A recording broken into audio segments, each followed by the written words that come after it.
précédemment.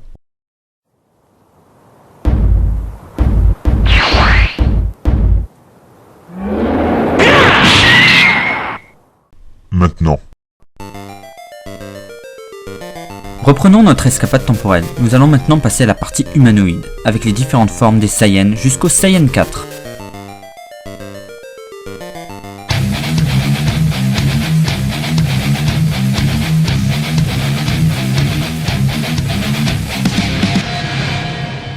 Plusieurs milliers d'années ont passé, maintenant c'est l'heure d'un peu d'histoire. Suite à une catastrophe dont on ignore la cause, les Saiyans se réfugièrent sur une planète habitée par une race pacifique, les Tsu-Ful. Les Saiyans avaient les muscles, les Tsu-Ful le cerveau. Mais très vite, il y eut des problèmes. Et les Goryéons ont eu raison des Tsu-Ful qui furent exterminés, et ainsi la planète fut rebaptisée Vegeta. Mais ça vous en foutez car vous le savez déjà tous. Chez les Saiyans, il y a 3 classes, supérieures avec le roi Vegeta et son fils, les Saiyans inférieurs qui sont tout le reste avec Bardock, Son Goku et autres, et il y a peu, Akira Toriyama a révélé qu'il y avait une 3ème classe, les Saiyans moyens, au nombre de 10. Pour se changer en Goryéon, il nous faut une lune pleine, la queue des Saiyans, les chromosomes sexuels X et Y, ainsi que les hormones qui sont la testostérone et autres. Comment marche la transformation? La lune pleine produit 17 millions de Xenos, qui sont des ondes lumineuses qui entrent par l'œil et activent une cascade de réactions au niveau du cerveau. Un influx nerveux chemine de la moelle épinière jusqu'à la queue qui va libérer la molécule, alias l'hormone de transformation, l'osarine. Les testicules fourniront la testostérone. Vous me direz, et les femmes Saiyan? Eh ben elles peuvent se changer en Ozaru aussi. Je vous répondrai oui, car même chez les femmes, il y a de la testostérone mais en plus faible quantité. Maintenant nous allons quitter les singes géants et nous poser une nouvelle question. Comment passe-t-on du Super Saiyan aux différentes formes? Cette transformation est impressionnante, mais il y a pas mal de révélations à vous faire. Quel est le point commun entre tous les Saiyans? Allez, vous savez. Réponse, pas de queue. L'absence de queue est importante, car elle permet d'augmenter les chances de se transformer, car en perdant sa queue, le taux de zarine qu'on a vu tout à l'heure est en chute libre, et plus de Goryéons. Alors c'est l'heure des explications.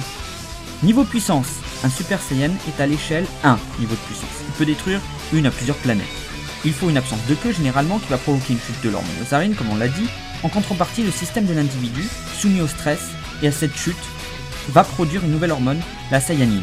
Cette hormone est issue du cerveau à la base, elle est produite lorsque le Saiyan atteint une colère ultime ou un niveau d'entraînement spécial. Parlons un peu de la couleur de cheveux. On a une molécule qui existe chez nous les humains qui est la phénomélanine, responsable de la couleur rousse, voire rouge pour les Saiyan Gold. Le mélanine est une molécule qui donne la couleur brune. En ce qui concerne le blanc des Super Saiyans, c'est la même chose. C'est juste que le taux est plus faible. La Saiyanine capture le mélanine et donc le blanc du Saiyan peut ainsi apparaître. Au niveau du changement de couleur de l'iris, pour l'instant je n'ai pas trouvé de réponse satisfaisante. On verra cela dans le futur. Maintenant passons au Super Saiyan 2.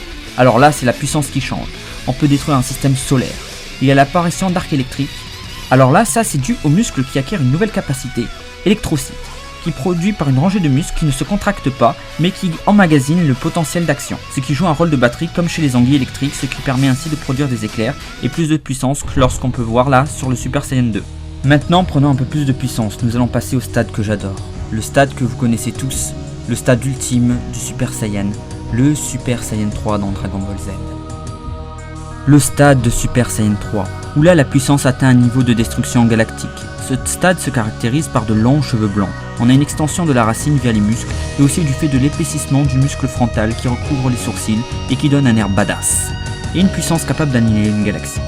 Pour avoir normalement cette forme, il faut s'entraîner tout le temps et donc être mort. Mais le souci est le suivant, très gourmand en énergie et à durée limitée pour un mortel. Personnellement, j'adore cette forme, même si elle a beaucoup de défauts, mais passons à une forme beaucoup plus puissante. J'entends déjà les critiques arriver, mais vous inquiétez pas, je l'expliquerai dans une de mes prochaines vidéos. Le stade ultime de la transformation des Super Saiyans et le Super Saiyan 4 pour moi. Pour expliquer cette forme, c'est très simple. En gros, c'est un retour aux sources, le Saiyan récupère sa queue, et donc son taux d'osarine qui remonte. De plus, ayant la Saiyanine, il va y avoir une fusion qui va former un hybride, comme le Saiyan X, alias le chaînon manquant. Cette forme est la plus stable, elle a une plus longue durée. On notera aussi qu'il n'y a plus d'éclairs, ceci est dû à la fourrure des singes, qui permet une isolation. La force de Lazaru prend le dessus et les attaques ont l'air simples, mais elles sont ultra violentes, et concentrées au niveau des points. Sinon la couche de poils permet une meilleure résistance au coup, et on notera que la pigmentation de l'iris est unique pour chacun des protagonistes. Avant de nous quitter, après ce voyage temporel, il reste quelques points à éclaircir. Pourquoi les métis Saiyans sont-ils plus forts? Tout simplement, l'expérience des parents est transmise dans les gamètes sexuels. Et pourquoi il n'y a pas eu de Super Saiyajin avant? Tout simplement car les Saiyans normaux meurent vite à cause de leurs activités de chasseurs de planètes. Au niveau de leur capacité de guérison, il y a énormément de facteurs biologiques, des associations de récepteurs couplés avec des seconds messagers et ainsi engendrer des réactions avec des protéines multimériques G qui enclenchent d'autres facteurs, des facteurs inflammatoires et... STOP! Bon ok, juste pour pas vous brouiller le cerveau, retenez juste que c'est pas super compliqué, mais en fait, on va dire que ce sont juste des bêtes de régénération avec quelques petits facteurs et que leurs cellules sont beaucoup plus actives pour résorber les tissus qui ont été endommagés. Voilà.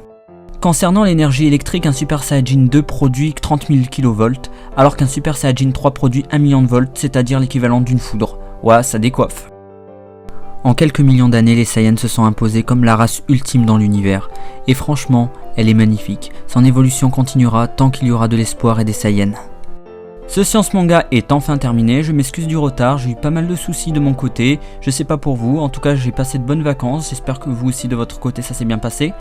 À la fin de la vidéo, il y aura une petite surprise. Maintenant, j'ai décidé de mettre quelque chose à chaque fin de vidéo normalement. Donc voilà, et à très vite pour les fruits du démon.